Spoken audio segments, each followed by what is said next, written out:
Let's move on to second case. A 12-year-old girl with history of dust and pollen allergy presents to the emergency department at 1 a.m. with sudden episodes of breathlessness, wheezing and cough following exposure to cold climate.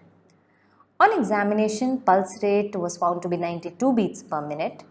Blood pressure was 140 by 90 mm of mercury. Respiratory rate is 30 breaths per minute and oxygen saturation was 86%.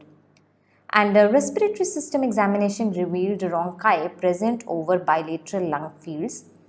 Blood test showed an increase in eosinophil count. Chest X-ray was done but did not show any relevant findings.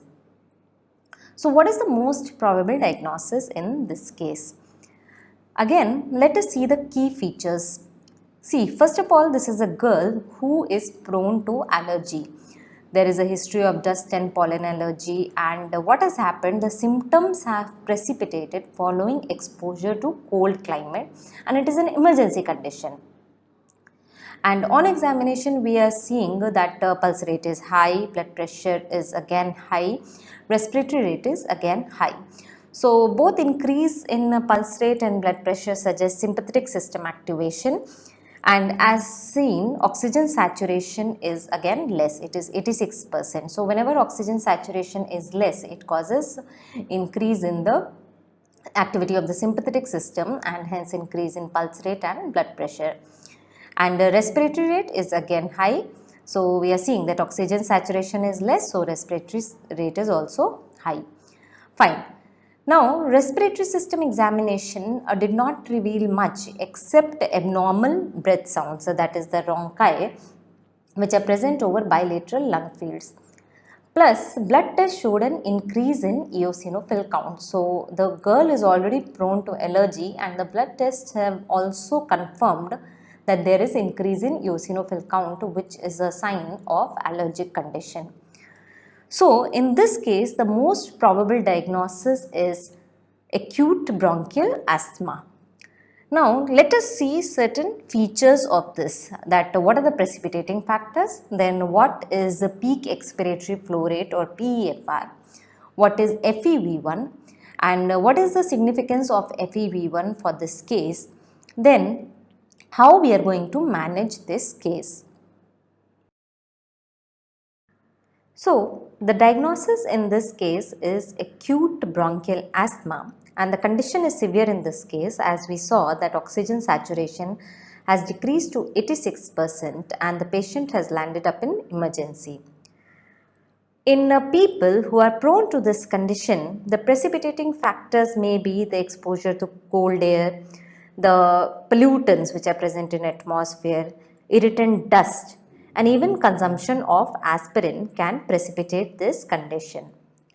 Then our next question was, what is PEFR or what is known as peak expiratory flow rate?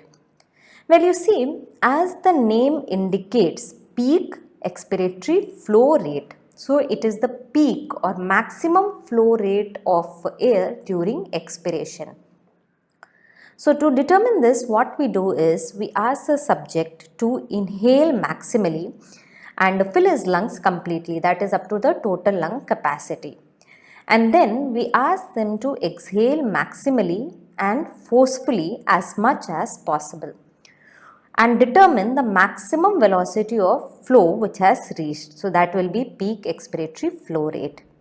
And this indicates that whether the airways are open or not, because if the airways are open and the resistance is less in the airways, then peak expiratory flow rate will be within the normal range.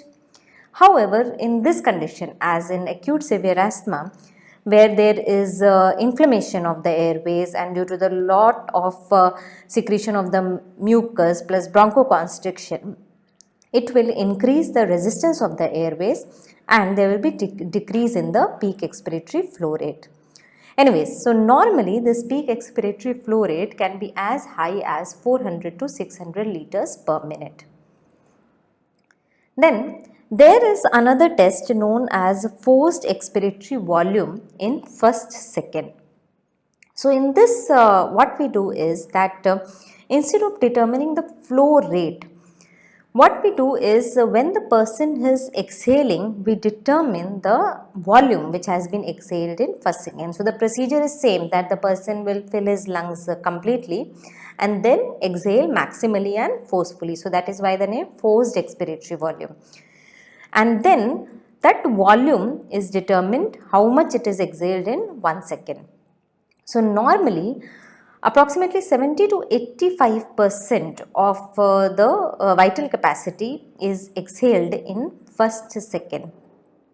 If the value is less than 72%, then it is an indication of an obstructive lung disease. That means that the person is able to fill his lungs properly, but when he is exhaling, then the exhaled volume is less, right? So it is a indication of obstructive lung disease. On the other hand, a decreased FVC occurs in restrictive lung diseases where there is problem in filling of the lungs. So FVC decreased occurs in restrictive lung diseases, but FEV1 by FVC ratio or percentage, FEV1 by FVC percentage decrease occurs in obstructive lung diseases. And then finally, what is the treatment of this condition? Well, it requires oxygen supplementation, as we have seen that oxygen saturation decreases. Then we require bronchodilators, so salbutamol, terbutaline, which are basically beta 2 receptor agonists. They cause the bronchodilation, so they are required in nebulized form. Then intravenous magnesium sulfate is also bronchodilator and is required in acute severe condition.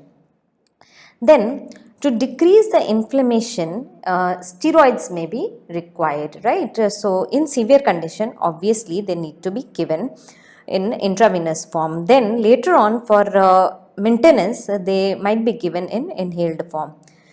Also, it requires the monitoring of arterial blood gases.